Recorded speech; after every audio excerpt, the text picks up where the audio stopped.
itu akan melebihi kakek obat, bahkan beberapa kali lipat. Kakek obat bertanya lagi, menurut kepala desa, sampai tingkat mana Kinmu bisa berlatih keterampilan pernapasan? Kakek kepala desa menjawab dirinya tidak bisa mengukurnya, namun dirinya yakin bahwa Kinmu bisa menjadi orang pertama yang mendorong ilmu pernapasan ke puncaknya. 你教他的好像是自幼练导引功，元气岂不超过我数倍？到极致的人。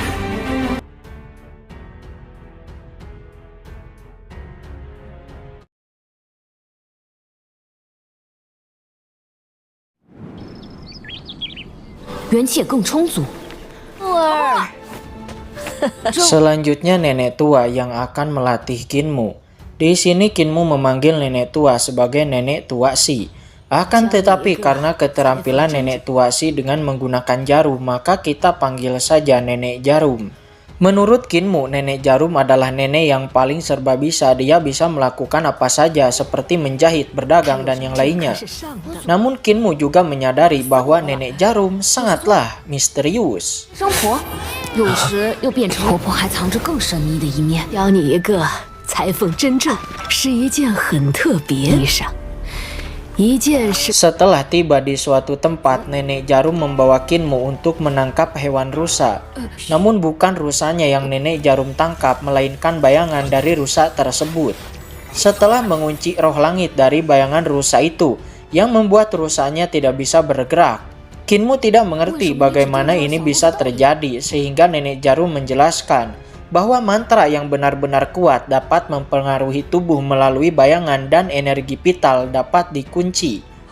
Selanjutnya nenek jarum menggunakan jarum benang merah yang tak terhitung jumlahnya untuk membuat pakaian bagi Kinmu. 体内气血运转，体的形与影分离，住了吗？记下了，记下了。针法，这才是我们才。 Setelah Kinmu memakai baju yang terbuat dari bayangan rusa itu, seketika Kinmu sendiri dapat berubah menjadi seekor rusa. Membuat Kinmu bebas bergerak ketika berubah menjadi rusa. Akan tetapi di saat itu, tiba-tiba 影子就会自己去。 Ya, suara dingin tiba-tiba bergema. Dia mengatakan bahwa itu adalah teknik menjahit dari kekuatan sesat sekte iblis surgawi. Setelah suara dingin itu bergema, terlihat ada sekitar 10 orang yang muncul di sana. Mereka masih berada di kejauhan, akan tetapi Kinmu tidak menyangka bahwa mereka bisa mentransmisikan suaranya dari jarak sejauh itu. Namun dalam sekejap mata, mereka semua telah muncul di hadapan nenek jarum dan Kinmu. Diketahui mereka semua adalah 5 tetua dari Sungai Li. Seketika aura tekanan dilepaskan oleh seorang pemimpin terkemuka di antara mereka. 什么天魔教，编的普通人。木儿，别怕。 Nenek jarum dengan santai meminta Kinmu untuk jangan khawatir dan tetaplah tenang. Mereka semua adalah iblis yang berbentuk manusia. Nenek jarum mengungkapkan sejak 5 tetua Sungai Li menjadi kaki tangan dari kerajaan Yankan, mereka semakin berani menindas orang lain, dan bahkan sekarang berani datang ke Daksu untuk menggonggong seperti anjing. 你是不是就要剥人皮？会认错？禽兽太多，我们，如今还敢跑到大虚来乱。 Namun ketua Sungai Li itu menjawab bahwa kerajaan Yankan itu didirikan atas perintah ilahi.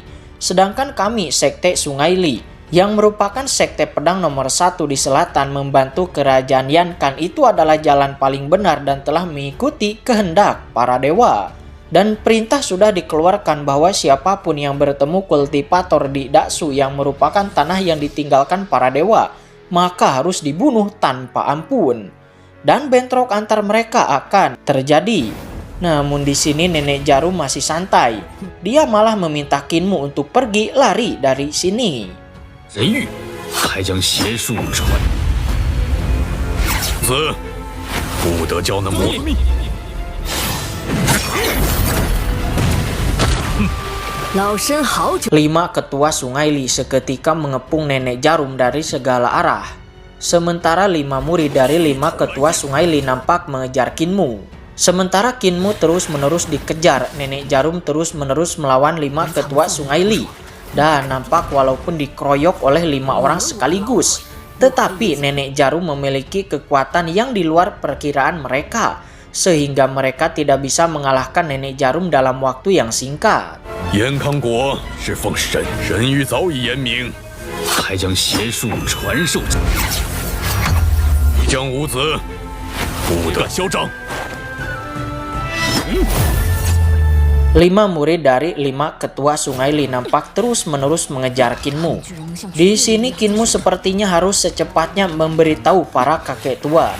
Akan tetapi tugas Kinmu sekarang adalah untuk lolos dari kejaran ke-5 orang ini.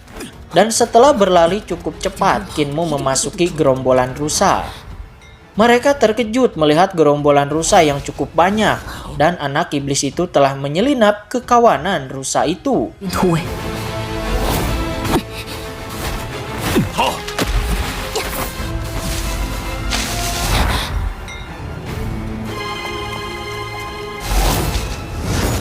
Tidak ingin repot-repot memeriksa satu persatu rusa itu, murid terkemuka di antara mereka langsung memerintahkan untuk bunuh saja semua rusa ini. 入了鹿群，通杀了。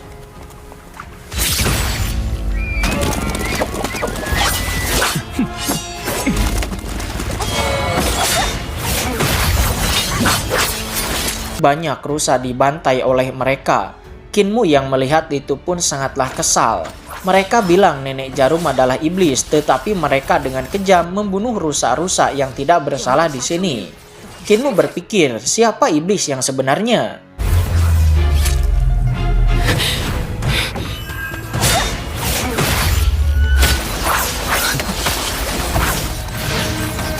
Akhirnya hanya tinggal Kinmu yang tersisa dari semua rusa, sehingga mereka menemukan Kinmu dan kembali mengejarnya.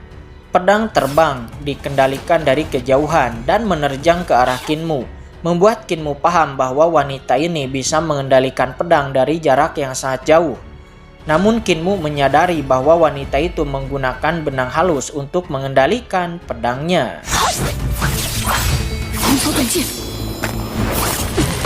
难道他是用这道细丝？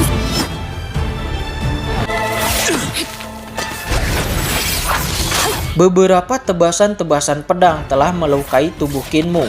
Hal itu membuat Kinmu sadar bahwa tubuh rusa ini memang cepat, akan tetapi tidak sefleksibel tubuhnya sendiri untuk menghindari serangan. Alhasil Kinmu membiarkan wanita itu menebas tubuh rusanya, sehingga tubuh itu rusak. Jahitan yang dibuat oleh Nenek Jarum pun rusak, sehingga keluarlah Kinmu dari tubuh rusa, dan Kinmu berubah kembali menjadi bentuk manusia. Hal itu membuat murid wanita terkejut, sementara Kinmu melanjutkan pelariannya.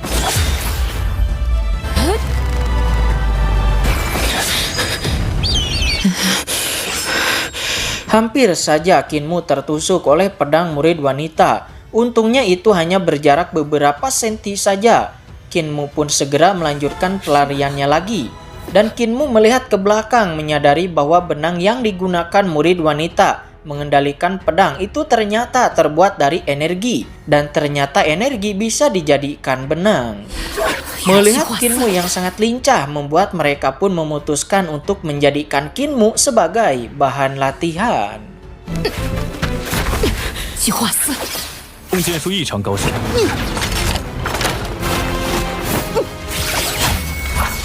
那丝线竟什么？ Murid wanita kembali melesat dan mengeluarkan pedang yang lebih banyak. Dikendalikan olehnya dari jarak yang sangat jauh dan menyerang Kinmu. Di sini Kinmu terkejut karena murid wanita itu bisa mengendalikan begitu banyak pedang secara sekaligus. Tidak bisa terus seperti ini, terlebih lagi jika Kinmu masuk ke area pemukiman, maka mungkin mereka akan menyakiti penduduk desa. Sehingga Kinmu akan membawa mereka menuju ke arah tempat yang menakutkan itu. 弓箭术异常高深。 Namun Kinmu kembali terdesak ketika banyak pedang mengenai tubuhnya. Untungnya Kinmu memakai banyak besi di tubuhnya, sehingga besi-besi itu dapat memblokir setiap pedang yang mengenainya.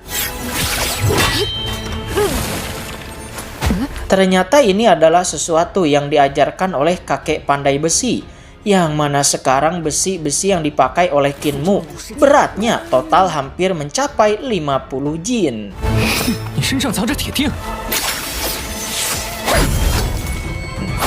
Alhasil ketika Kinmu melepaskan semua besi yang ada di tubuhnya, dia merasakan tubuhnya yang menjadi sangat ringan. Dan kecepatan Kinmu pun menjadi beberapa kali lipat lebih cepat daripada sebelumnya.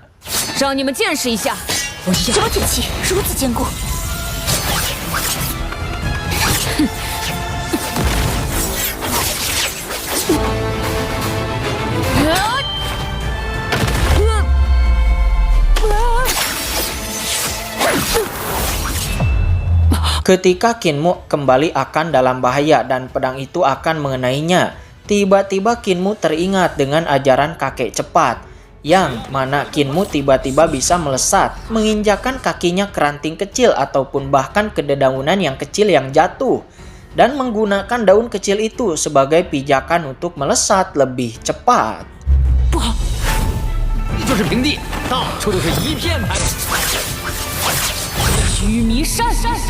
Hal itu membuat mereka berlima sangatlah terkejut. Anak ini berlari begitu cepat dan bahkan menghindari beberapa pedang dengan sekali jalan. Tapi mereka menyadari bahwa anak yang mereka kejar tidak memiliki kekuatan atribut khusus. Dan itu berarti bahwa anak yang mereka kejar belum membangkitkan tubuh rohnya. Tetapi, walaupun belum membangkitkan tubuh rohnya, dia sudah memiliki kekuatan seperti itu yang cukup untuk mengejutkan mereka.